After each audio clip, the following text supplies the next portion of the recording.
हाय प्यारे दोस्तों, मेरा नाम है सूरज सिंह कुशवाहा और आप देख रहे हैं टीचर टाउन। आज प्यारे दोस्तों बात करते हैं सीटेट के बारे में, ठीक है। और आज से पहले पूरी यूट्यूब पर सीटेट के बारे में इतना डिटेल और इतना ऑथेंटिक किसी ने जानकारी नहीं दी होगी, ये मेरा वादा है। आप पूरा वीडियो जरूर देखें। सबसे पहली बात, व्हाट इज सीटेट या सीटीटी क्या होता है। तो सबसे पहले सीटेट का full form central teacher eligibility test, केंद्रीय शिक्षक पात्रता परीक्षा। मेरे प्यारे दोस्तों, यदि आप बहुत अच्छे टीचर हैं और समझते हो कैसे ज्ञान का निर्माण होता है, तो आप किसी भी चीज को अच्छे से जानना चाहते हो तो 3 क्वेश्चन का आंसर अगर आपको मिल जाए तो आप समझ लेना उस चीज को पूर्णतः जान चुके हैं।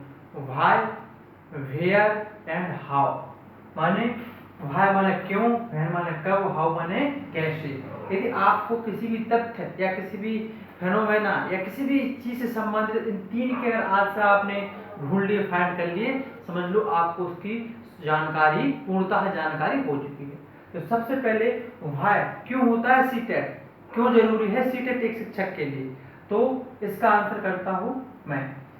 आपको मालूम हुआ कि जो है हमने जो है शिक्षा को मौलिक अधिकार बनाने के लिए एक एक्ट लेके आए। उस एक्ट का नाम था आरटी एक्ट 2009। क्या नाम था उसका? RT act 2009, right to education act 2009। तो राइट टू एजुकेशन एक्ट 2009 की धारा 2 में बात करेंगे तो वहां पे एक बात की गई कि स्कूल क्या, कौन कौन से स्कूल इस कानून के तहत आते हैं, या स्कूल कौन से स्कूल माने ये कौन से स्कूलों पर यह कानून लागू होता है। तो इस कानून या इस आरटी एक्ट में 4 प्रकार के स्कूलों की बात की गई है, ठीक है। सरकारी स्कूल, इसका अर्थ है इसकी संपूर्ण अनुदान या संपूर्ण जो सहयोग रहता है वो सरकार का रहता है। सब कुछ सरकार करती है, सरकार फंड करती है, यानी कि वित्तीय सहायता करती है, सरकारी मैनेजमेंट करती है। अर्ध सरकारी, कोई निजी संस्थान या निजी व्यक्ति होगा और उसको कुछ मदद कर रही होगी सरकार, उसे क्या ऐसे स्कूल में अर्ध सरकारी, ऐसे स्कूलों को कहते हैं अर्ध सरकारी स्कूल। तीसरा निजी स्कूल, किसी व्यक्ति का अपना जो है अपना स्कूल, किसी व्यक्ति विशेष का, यानी कि उसमें सरकार का कोई हिस्सा नहीं है, उसे कहते हैं निजी स्कूल, ठीक है। किसी व्यक्ति विशेष का हो सकता है, मेरा भी हो सकता है, आपका भी हो सकता है। और विशिष्ट स्कूल, वे स्कूल जो किसी विशिष्ट उद्देश्य से बनाए गए हैं विशिष्ट स्कूल कहलाते हैं, जैसे NBS, KVS, army public school, ये सब इसमें आते हैं। तो यानी कि 4 प्रकार के स्कूलों की बात की गई है आरटी एक्ट 2009 के जो है धारा 2 में।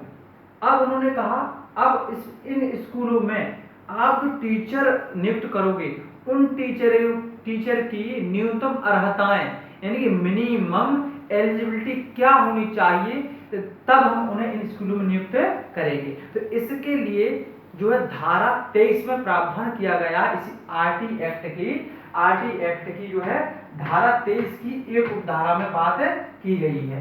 तो इसमें क्या बात की गई, इनमें नियुक्त होने के लिए तो आपने कहा ये लाइन आ रहा है, एरो समझो, अरे इन स्कूलों में आपको नियुक्त होना है तो आपको आरटी एक्ट 2009 धारा 1 की उपधारा में जो बात कही गई है वो क्राइटेरिया यदि आप पूर्ण कर रहे होगे तभी आप इन स्कूलों में एक शिक्षक के पद पर नियुक्ति पा सकते हो, ठीक है।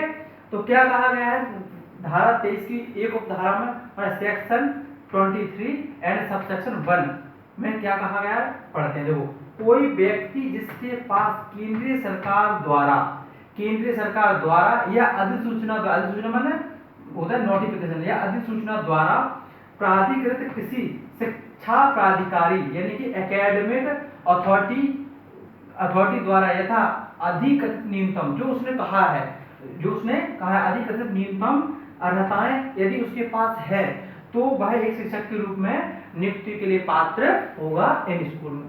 मैं पूरी बात समझा देता हूं, ये क्या कहना चाह रहा है। ये कह रहा है या तो केंद्र सरकार एक अधिसूचना जारी कर किसी एक संस्थान को इसकी जिम्मेदारी दे देगी कि आप क्या क्या न्यूनतम अर्हताएं होगी, क्या क्या एक व्यक्ति में न्यूनतम अर्हताएं होनी चाहिए, तब वो एक सरकारी इन स्कूलों में शिक्षक के रूप में नियुक्ति पा सकता है। ठीक है, तो हो सकता है कि वो डायरेक्ट गवर्नमेंट भी कर सकती है या डायरेक्ट किसी संस्थान को ये काम देगी। ठीक है, तो ये बात कहना ये चाह रहा है। ठीक है, तो ये चीज समझ में आ गई आपकी। तो चलते हैं इसके आगे। तो अब आपको समझ में आ गया क्यों सीटेट कराया जाता है। ठीक है, कहां से इस बात का सिलसिला शुरू हुआ, ओरिजिन कहां से हुआ, आप इसको 2-3 बार पढ़ना। ठीक है, अब आगे चलते हैं। ठीक है, तो ये चीज समझ में आ गई होगी आपको कि ये धारा 23 की उपधारा 1 में क्या बात की गई है। ठीक है, तो उसमें बात ये कही गई थी कि जो सेंट्रल गवर्नमेंट है या तो वो एक अधिसूचना जारी करके या किसी एकेडमिक संस्थान को इसकी जिम्मेदारी देगी कि क्या क्या योग्यताएं होनी चाहिए एक जो है शिक्षक में, ताकि वह इन 4 प्रकार के स्कूलों में नियुक्त हो सके। तो इसके लिए गवर्नमेंट ने इसके लिए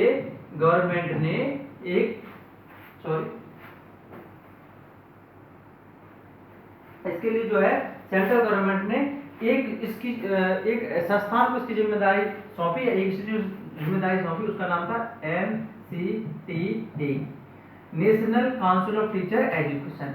गवर्नमेंट ने कहा कि आप बताइए कि शिक्षक बनने के लिए कौन कौन सी ऐसी अर्हताएं होनी चाहिए जो एक व्यक्ति के पास होनी चाहिए। ठीक है, तो एनसीटी ने कहा कि ठीक है, इस सारी जिम्मेदारी मैं लेता हूं। तो एनसीटी ने 2 नोटिफिकेशन या इन्हें अधिसूचना जारी कर सारी जो है अपनी बात बताए कि क्या सिलेबस होगा। ठीक है, और किस प्रकार से टेस्ट होंगे और कौन सी संस्था जो इस टेस्ट को कंडक्ट कराएगी। 3 बातें बताई, सिलेबस क्या होगा, ठीक है, सिलेबस क्या होगा, ठीक है, किस प्रकार से पेपर होगा, ठीक है, और जो है और कौन सी संस्था क्या पेपर कराएगी। ठीक है, तो ये किसने कहा, एनसीटी ने। इसने 2 नोटिफिकेशन जारी किए। एक जो नोटिफिकेशन जारी किया था इसने जो है वो नोटिफिकेशन जारी किया था अपना कब, तो इसने जो नोटिफिकेशन जारी किया था वो किया था अपना 23 अगस्त 2010, 23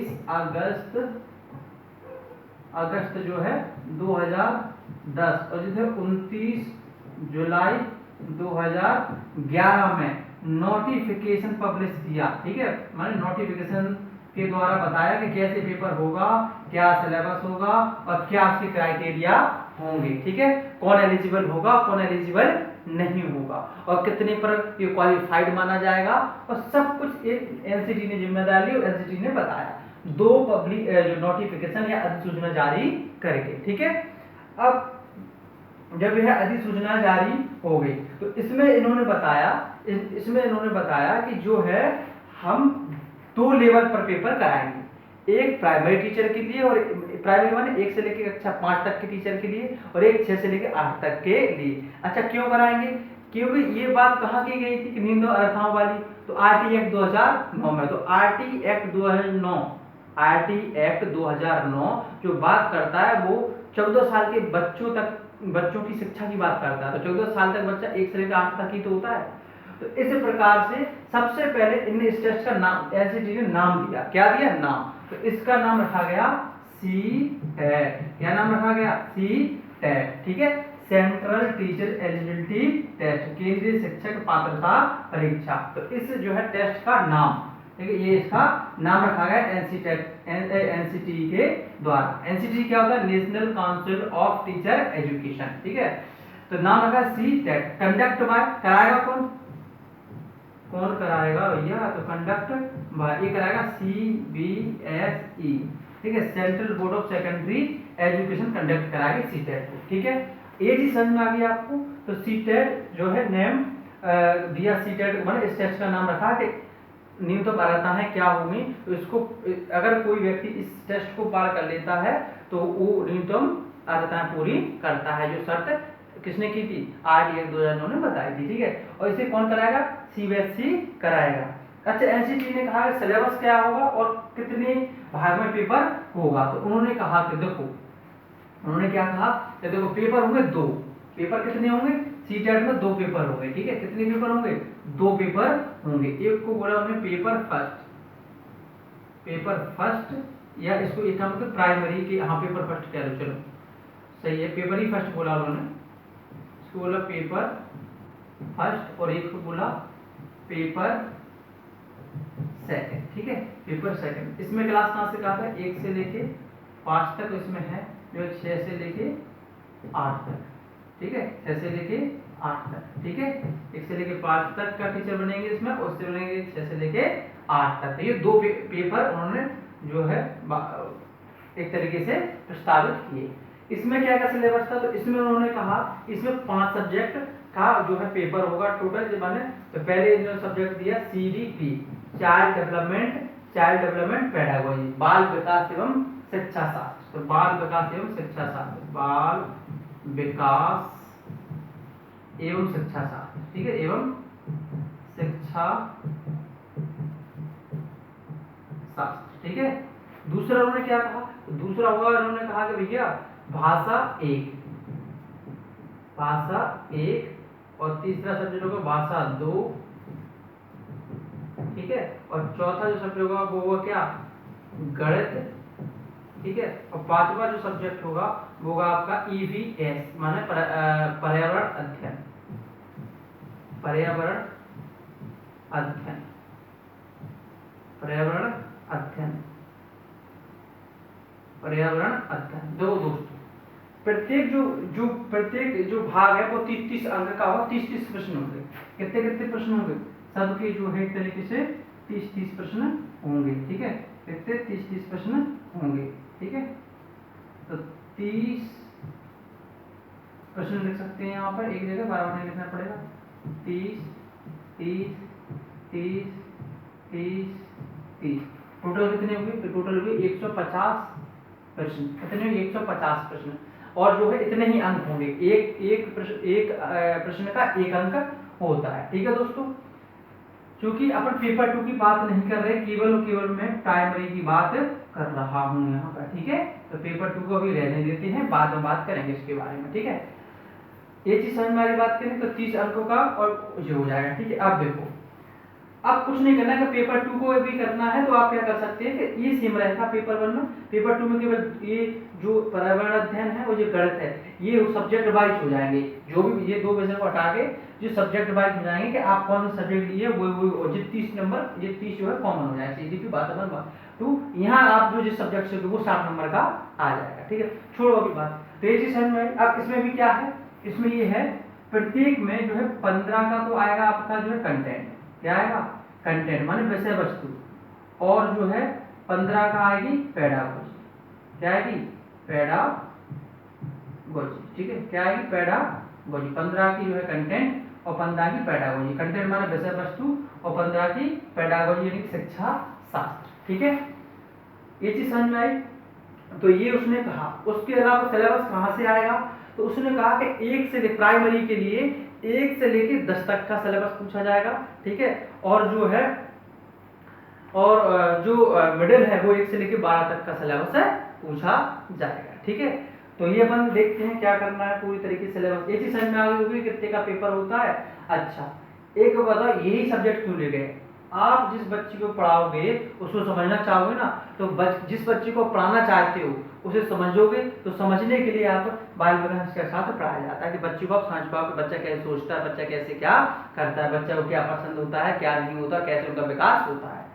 भाषा 1 भाषा 2, आप किस भाषा में बच्चे को इंस्ट्रक्शन दोगे यानी कि फैसिलिटेशन करोगे, तो ये मीडियम इंस्ट्रक्शन है 2 भाषा में, यानी कि आप 2 भाषा में आपको पढ़ाना आना चाहिए, आप 2 लैंग्वेज में प्रोफिशिएंट होने चाहिए। क्यों 2 ही भाषा, 3 क्यों नहीं किया, 1 क्यों नहीं की। अभी वर्तमान में हमारे भारत में दो भाषा जो सूत्र लागू है, 2 भाषा सूत्र लागू है, बाइलिंगुअल जो फॉर्मूला वो लागू है, यानी कि एक शिक्षक को 2 भाषाओं में प्रोफिशिएंट या प्रिव्यूड होना चाहिए, यानी कि उसका मीडियम इंस्ट्रक्शंस हो वो 2 भाषाओं में दे सके, यानी कि अपन शुद्ध भाषा में बोले कि वह 2 भाषाओं में पढ़ा सके, तो प्रथम भाषा और सेकंड भाषा, ठीक है। गणित क्या है, लॉजिकल डेवलपमेंट, बच्चे के अंदर आप तार्किकता विकसित करना चाहते हैं तो इसके लिए आप क्या पढ़ाओगे, गणित। तो लॉजिकल डेवलपमेंट के लिए गणित, और पर्यावरण अध्ययन माने नॉलेज कंस्ट्रक्शन, ज्ञान निर्माण, बच्चा किस प्रकार से ज्ञान का निर्माण करेगा और आप करवाओगे, तो इसके लिए आप क्या पर्यावरण अध्ययन जो है में आपका जो है टेस्ट दिया जाएगा कि आपको नॉलेज कंस्ट्रक्शन करना आता है या नहीं, या आपके अंदर उस चीज का कंसेप्ट है भी या नहीं है, ठीक है दोस्तों। इसलिए इन सब्जेक्ट का चुनाव किया गया। मैं इसका रीजन बताया, ये सामान्यतः बहुत कम लोग बता पाते ना, उन्हें पता होता है बेसिक इसका मतलब क्या है, ठीक है। ये चीज सब में क्या होता है, 15 कंटेंट आएगा, इसको दो में सबके लिए है 5 15 कंटेंट 15 की पढ़ाई सब में आएगा। वो गणित में भी होगा, भाषाओं में भी होगा और पर्यावरण में भी होगा, और बाल विकास में तो सभी वही रहता है, तो एक ही बात है, ठीक है। ये चीज समझ में। पेपर 2 में अगर आपको पेपर 2 की जिज्ञासा है तो देखो पेपर 2 में सेम जो 3 सेम रहते हैं, यहाँ पर आपका कंसर्न सब्जेक्ट आ जाता है, कंसर्न सब्जेक्ट होता है 7 नंबर का। जैसे यदि आप साइंस से हो तो यहाँ पे आ जाएगी अपनी क्या, विज्ञान और गणित, ठीक है। और यदि आप जो है समाज विज्ञान से हो तो यहाँ पे आ जाएगा समाज विज्ञान और जो भी और विषय आते हैं उसके साथ वो आ जाएंगे, ठीक है। तो यानी कि ये हुआ सीटेट क्या होता है और कैसे होता है, कितने नंबर का होता है। अब बात कर लेते हैं सिलेबस की, ठीक है। इसकी सिलेबस की बात कर लेते हैं अपन, ठीक है। सिलेबस की बात कर लेते हैं, ठीक है। सिलेबस की बात करेंगे हम तो देखो यहाँ पर जो सिलेबस पढ़ना है आपको, वो पढ़ना है 1 से लेके 10th तक की जो है बुक्स, ठीक है। एकेडमिक जो बुक्स होती हैं वो आपको आनी चाहिए, ठीक है। क्योंकि कई शिक्षक क्या करते हैं कि ज्यादातर जो प्राइमरी में जो कंटेंट आता है वो 5 तक की बुक्स या 6-7 तक की बुक्स का आ जाता है, 8 तक की बुक्स का। लेकिन देखो बच्चों ये सीटेट है, लेकिन जैसे ही अपन रिक्रूटमेंट एग्जाम देने जाते हैं तो वहाँ कठिन हो जाता है। तो सीटेट पास करे बैठे लेकिन जो टीचर नहीं बन पा रहे हैं, क्यों? क्योंकि जो रिक्रूटमेंट जो एग्जाम होगा, जो आपकी नियुक्ति वाला जो एग्जाम होगा, क्योंकि ये तो पात्रता परीक्षा है, समझ में आई बात करें, तो उसमें आप फेल हो जाते हैं। क्यों हो जाते हैं? क्योंकि आपको क्या सिखाया गया, 1 से लेकर 5 तक पास हो गया, खुश हो गए, बहुत अच्छे नंबर आएगा, वेरी गुड, ठीक है। तो ये गलती नहीं करना है, 1 से लेकर 10 तक की बुक्स पढ़नी है, ठीक है। इसके लिए तो आपको पढ़नी है 1 से लेकर 12 तक की बुक्स आनी चाहिए आपको। अब कौन सी बुक्स, एनसीईआरटी की सीबीएसई, दोनों ही मिलती जुलती होती है, तो एनसीईआरटी प्लस सीबीएसई, ठीक है। अगर थोड़ा बहुत अलग है तो देख लें, तो दोनों इस जो है बोर्ड की जो है अपन क्या होनी चाहिए, ये किताबें होनी चाहिए, ठीक है कि नहीं। ये चीज समझ में आ गई बात करें। तो ये हुआ आपका सिलेबस और कहाँ से पूछा जाता है, ठीक है। अच्छा एक बात और, ऑथेंटिक बुक्स हैं, ये लिखा है सीटेट की वेबसाइट पे जाओगे आप कि आपको केवल और केवल ऑथेंटिक से टेक्स्ट बुक का ही अध्ययन करना है, उसी से क्वेश्चन आएंगे, ठीक है। तो ये चीज समझ में आ गई बात करें। अब आगे बात चलते हैं, अब बात करते हैं कि क्या क्राइटेरिया रहता है इसका पास करने का। तो देखो ये एक जो है क्राइटेरिया, मतलब एक तरीके से इसमें कट ऑफ नहीं बनता है, इसमें सीधे आपको जो है एक पहले से ही निश्चित वो रहता है कि इतने नंबर लाओगे तो आप जो है क्वालिफाइड हो, ये क्वालिफाइड एग्जाम है। तो देखो यदि आप ओबीसी में आते हो, कहाँ पे आते हो, ओबीसी में आते हो, तो आपको चाहिए 55% अंक, यानी कि 82 अंक, 150 में से 82 अंक, ठीक है। इसका अर्थ है कि 150 में से 82, कई लोग इसका अर्थ नहीं जानते, तो ये लिख के आ रहा हूँ मैं, ये समझ में ना आए तो ठीक है। 150 का होगा, 150 में से यदि आप 82 लेके आ गए तो आप क्वालिफाइड होगा, क्या होगा, क्वालिफाइड कर जाओगे सीटेट, और आप जो है जो भी केंद्रीय जो है शिक्षण संस्थान है उनमें जो पेपर पीआरटी का फॉर्म भर सकते हो, ठीक है। और या उसका भी 6 से 8 तक का। अगर आप एसटी और एससी से हो तो इसके लिए भी कितनी है मार्किंग, 55%, यानी कि 82 अंक लाना है न्यूनतम 150 अंक में से, ठीक है। चले अब आप जनरल की बात करेंगे तो जनरल को कितने लाने हैं, जनरल को लाने हैं आपको 60% अंक, ठीक है। कितने में से जो है 60% कितना अंक बना, 90, 150 का 90 तो बना तो अंक, ठीक है। तो ये हुआ आपका क्वालिफिकेशन मार्क्स। यदि ओबीसी से तो 55 यानी 82 अंक, एसटी एससी वाले को 82 अंक, और जनरल वाले तो आपको कितना 60% अंक, यानी कि 90 अंक आपको चाहिए होते हैं। ये चीज समझ में आई मेरे प्यारे दोस्तों। और भी मैं आपको पूरा कंसेप्ट समझ में आया क्यों सीटेट कराया जाता है, सीटेट का महत्व क्या है, ठीक है। और मैं बड़ा फोकस करता हूं कि आप जो सीटेट को सबसे पहले कोई भी डीएड बीएड करे और शिक्षक बनना चाहता है तो सबसे पहले हमें क्या करना चाहिए, सीटेट की प्रिपरेशन करना चाहिए। सीटेट को पास करके ही फिर हम जो है सेंट्रल गवर्नमेंट में जो है कोई अच्छा जो है पद प्राप्त कर सकते हैं। और जब इसकी तैयारी करोगे तो जो राज्य में होती है ना, जैसे एमपी टेट है, रीट है, ये अपने आप निकल जाएगी, आपका इतना कोई इशू होता नहीं है, ठीक है। अब बात करोगे कि आप मुझे जो पढ़ा रहे हो आपका क्या सीटेट क्वालिफाई है, तो हाँ दोस्तों मेरे 2 सीटेट क्वालिफाइड है, मैं दोनों के बारे में बात कर रहा हूँ। मेरा क्या एक्सपीरियंस है, देखो 2021 में जो सीटेट हुआ था, ठीक है, 2021 में जो सीटेट हुआ था यानी कि जो 2022 में जाके कंडक्ट कराया था, 2021 में कंडक्ट कराया था। तो इसमें मेरे जो अंक हैं वो है, मेरा नाम पता ही है आपको, ठीक है, सूरज सिंह, ठीक है। तो मेरे इसमें जो अंक थे वो थे 129/150। सबसे पहले यही क्वालिफाई हुआ था मेरा, ठीक है, 129 है। हाँ, 30/30 है शिक्षा शास्त्र में, यानी पेडागोजी, शिक्षा शास्त्र में, ठीक है, यानी कि पेडागोजी में, ठीक है। ये मेरा एक्सपीरियंस है। इस आधार पर मैं जो भी मुझको आता है, तो किसी को सब कुछ किसी को नहीं आता, ठीक है। और मेरा इसमें ये एक्सपीरियंस है, तो इस आधार पर मैं आपको आगे गाइड करने वाला हूँ। अभी कोई भी सीटेट का नोटिफिकेशन नहीं आया, फेक न्यूज चल रही है, ठीक है। तो जब नोटिफिकेशन आ जाएगा तो मैं जो है आने जाएगा। और पहले मैं शुरू ही कर ही दी क्लास, आपने देखा नंबर सिस्टम चल ही रहा है अभी, ठीक है। मैं जियोग्राफी 6 का पहला लेसन करा दिया है।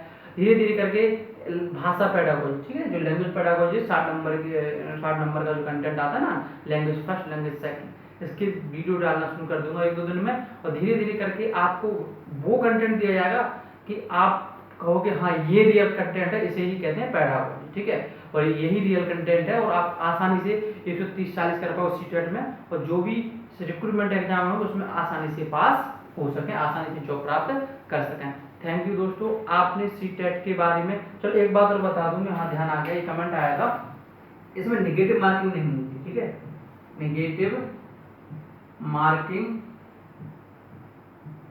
नहीं होती। पहले वो अपना होता, अब ऑनलाइन एग्जाम हो जाएगा पिछले साल से, ऑनलाइन मोड, ठीक है, ऑनलाइन मोड में होता है एग्जाम अब, ठीक है। पिछली बार हुआ था ना, ऑनलाइन मोड में होता है एग्जाम, ठीक है। पहले ऑफलाइन होता था, और पहला एग्जाम 2011 में हुआ था। ये आपको क्लियर है? क्यों? क्योंकि 2011 में एनसीटीई ने नोटिफिकेशन जारी कर दिया, सिलेबस जारी कर दिया था, पेपर का पूरा जो एक तरीके से परफॉर्मा जारी कर दिया था, और तभी से जो है लगातार पेपर आज तक हो रही है, ठीक है। थैंक यू दोस्तों, जय हिंद। दोस्तों इस वीडियो को ज़्यादा से ज़्यादा जो है अपने दोस्तों को शेयर करें, और ज़्यादा से ज़्यादा जो है इस चैनल को सब्सक्राइब करें, ताकि जो है सभी लोगों तक एक क्वालिटेटिव कंटेंट पहुंच सके, और विशेषकर उन महिलाओं और जो है मेरे दोस्तों तक जो गांव में रह रही हैं, ठीक है, जो गांव में रह रही हैं, ठीक है, जो मिसगाइड हो रहे हैं और उनकी जॉब नहीं लगती, वो अच्छा पढ़ते हैं, रात दिन है, बहुत सारे यूट्यूब को फॉलो कर रहे हैं यूट्यूब को, लेकिन उनका रिजल्ट बहुत अच्छा नहीं आता है, ठीक है। तो थैंक यू दोस्तों, जय हिंद, जय हिंद, जय भारत।